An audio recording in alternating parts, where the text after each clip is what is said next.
নমস্কার বন্ধুরা, আমি স্মিতা দাস চলে এসেছি একটা বড় ভিডিও নিয়ে। তো এটা একটা জলখাবার বানাচ্ছি সকালে অথবা সন্ধ্যের জলখাবারে খুব ভালো লাগে।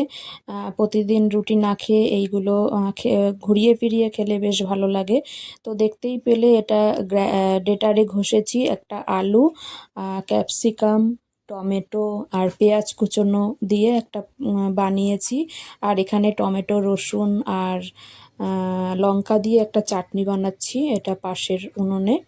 আর দিয়ে একটু ঢেকে নিলাম, টমেটোটা নুন দিয়ে ঢেকে নিলাম। টমেটোটা নরম হবে, তারপরে মিক্সিতে পেস্ট করে নেব। আর এখানে এটা ভালো করে মেখে নিলাম। এটা আলু কুচোনো, আলুকে গ্রেটারে ঘষেছি, টমেটো একটু ঘষে নিয়েছি, আর কুচোনো লঙ্কা এই দিয়ে ভালো করে একটু মেখে নিয়েছি। আর এখানে টমেটোটা নরম হয়ে গেছে অলরেডি, এবার টমেটোর খোসাগুলো ছাড়াতে হবে। চেষ্টা করলাম কিন্তু খুব গরম বলে ছাড়াতে পারলাম না। এটাকে একটু ঠান্ডা করে নিয়ে তবে ছাড়াতে হবে।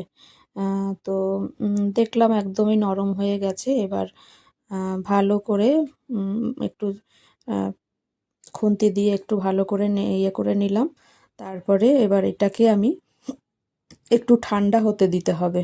ঠান্ডাটা হলে, আর পাশেই আমি একটু তেঁতুল নিয়েছি, তেঁতুলটা দিলে একটু টক টক ভাব আসবে, ভালো ভালো লাগবে।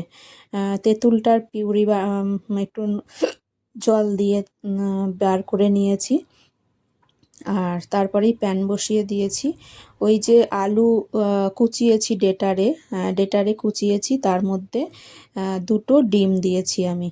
দুটো ডিম দিয়ে ভালো করে ফেটিয়ে নিলাম একসঙ্গে সবটা দিয়ে, একটা বড় করে প্যানে পুরোটা ঢেলে দিলাম। ঢেলে এবার বেশ খানিকক্ষণ ধিমে আঁচে হতে থাকবে। অনেকটা টাইম লাগবে, এটা যেহেতু বেশ একটু মোটা হবে। তো এই বড়টা করেছি আমরা 3 জনের জন্য। তো তোমরা তোমাদের মতো বুঝে নিয়ে করতে পারো। এটা বেশ কিন্তু মোটা হবে।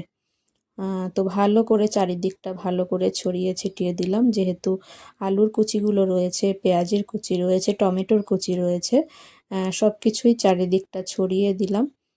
দেখতেও বেশ সুন্দর লাগছে, সেটাই দেখিয়ে দিলাম। বেশ ভালো হয়েছে দেখতে। তো এটা হতে থাকছে, বসানোই আছে। এটা একটু ঢেকে দিলেও ভালো হতো, যাই হোক বসানো আছে। তারপরে টমেটোটা ভালো করে আমি একটু ঠান্ডা করে পুরো খোসা ছাড়িয়ে নিয়েছি। তারপরে তার মধ্যে টমেটোর এই এর মধ্যে রসুন তো রয়েইছে এর মধ্যে, আর একটু লাল লঙ্কার গুঁড়ো দিলাম একটু ঝাল ঝাল টক টক হওয়ার জন্য।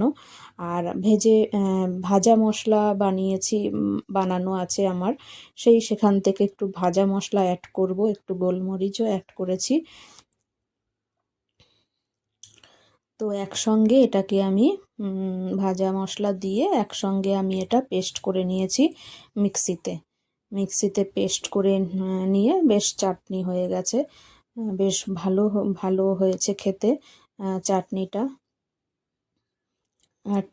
তেঁতুল তো একটু দেবো বললাম, তেঁতুলটাও ঢেলে দিলাম, পুরোটা নিয়ে ঢেলে দিলাম। তারপরে একসঙ্গে একটা পেস্ট বানিয়ে নেব।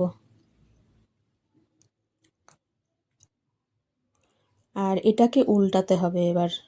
উল্টানোটা বেশ টাফ কিন্তু। আর একটু শশা কাটছিল মেয়ে, তো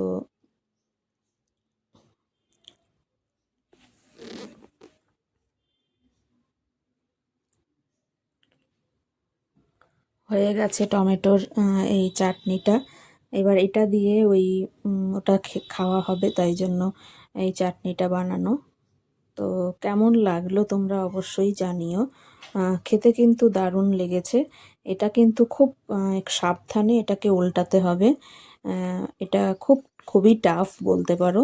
এটা অনেকেই দেখি একটা বড় একটা প্লেট বা থালা দিয়ে তার উপরে ওটাকে দিয়ে পাল্টে নেয়, কিন্তু সেসব করা হয়নি। যাই হোক, ভালো উল্টেছিলাম কিন্তু একটু ছিঁড়ে টিড়ে গেছিলো। তো সেই জন্যই টুকরো টুকরো করে নিয়েছিলাম, তারপরে সার্ভ করে দিলাম সবাই।